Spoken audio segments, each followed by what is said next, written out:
विनायक सावरकर उन 8 लोगों में से एक थे जिन पर महात्मा गांधी की हत्या में शामिल होने का आरोप लगा था।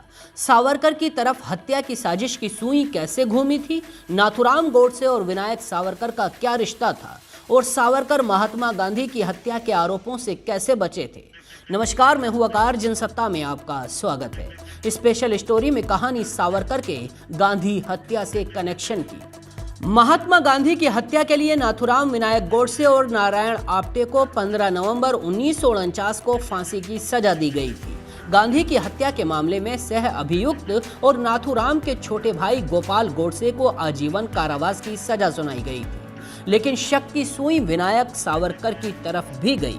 डॉक्टर जगदीश चंद्र जैन नाम के एक व्यक्ति ने गांधी जी पर हुए पहले हमले के बाद तत्कालीन गृह मंत्री मोरारजी देसाई को एक जानकारी दी थी, जिसमें इस युवक ने गांधी जी की हत्या के षड्यंत्र के बारे में बताया था। उसने सावरकर का भी नाम लिया था। उस वक्त तो जगदीश चंद्र जैन नाम के इस व्यक्ति की किसी बात पर किसी ने गौर नहीं किया, लेकिन जब गांधी जी की हत्या हो गई, हत्या के बाद नियुक्त किए गए जांच अधिकारी जमशेद नागरवाला ने पहला ही काम ये किया कि बंबई में सावरकर के घर पर छापा मार दिया। इसमें कोई 150 फाइलें और 10,000 कागजात जब्त किए गए।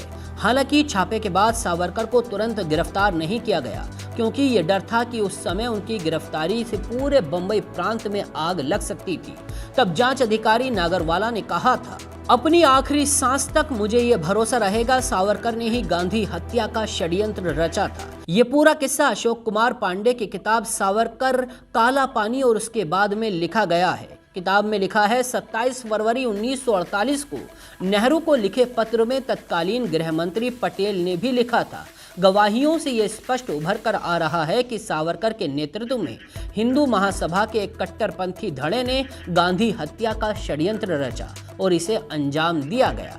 शक की सुई अपनी तरफ घूमती देख सावरकर ने गिरफ्तारी के 17वें दिन 22 फरवरी 1948 को बंबई के पुलिस कमिश्नर को लिखा था, अगर मुझे इस शर्त पर रिहा कर दिया जाए कि मैं किसी सांप्रदायिक या राजनीतिक गतिविधि में हिस्सा नहीं लूंगा तो सरकार जब तक चाहे मैं इसका पालन करने को तैयार हूं। लेकिन सरकार ने उन्हें कोई छूट नहीं दी। 11 नवंबर 1964 को पूना में एक सभा आयोजित की गई थी। इस सभा में चीफ गेस्ट लोकमान्य तिलक के नाती जीवी केतकर ने एक दावा किया था कि नाथूराम उनसे गांधी जी की हत्या के परिणामों की चर्चा किया करता था। इस दावे के बाद उठे हंगामे के बाद कपूर आयोग का गठन किया गया। जीवी केतकर ने यह भी कहा था कि उसने ये सब जानकारी उस समय पूना में कांग्रेसी नेता बालू काका कानितकर को दे दी थी, जिन्होंने इस बारे में बंबई के तत्कालीन मुख्यमंत्री बीजी खैर और मोरारजी देसाई को पत्र लिखकर सूचित किया था।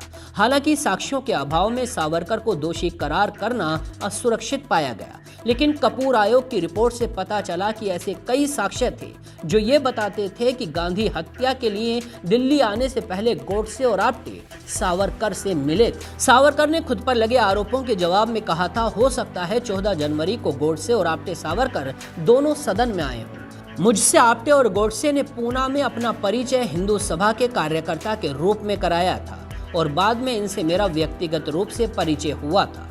लेकिन इसके विपरीत 4 मार्च 1948 को विनायक दामोदर सावरकर के अंगरक्षक अप्पा रामचंद्र कासर ने पुलिस को बताया था, नाथूराम गोडसे और नारायण आप्टे अक्सर सावरकर से मिलने आया करते थे और विभाजन के दौर में सावरकर ने उन्हें महात्मा गांधी और कांग्रेस के खिलाफ प्रोपेगेंडा चलाते रहने की सलाह दी थी।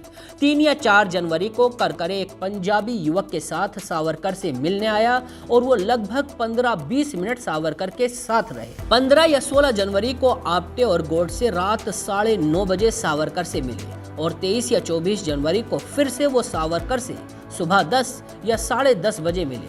आधे घंटे बातचीत हुई थी। ये पूरी कहानी जनवरी 2022 में आई अशोक कुमार पांडे की किताब सावरकर, काला पानी और उसके बाद में लिखी गई है। ऐसी ही और भी किस्से कहानियों के लिए देखते रहिए जनसत्ता.com।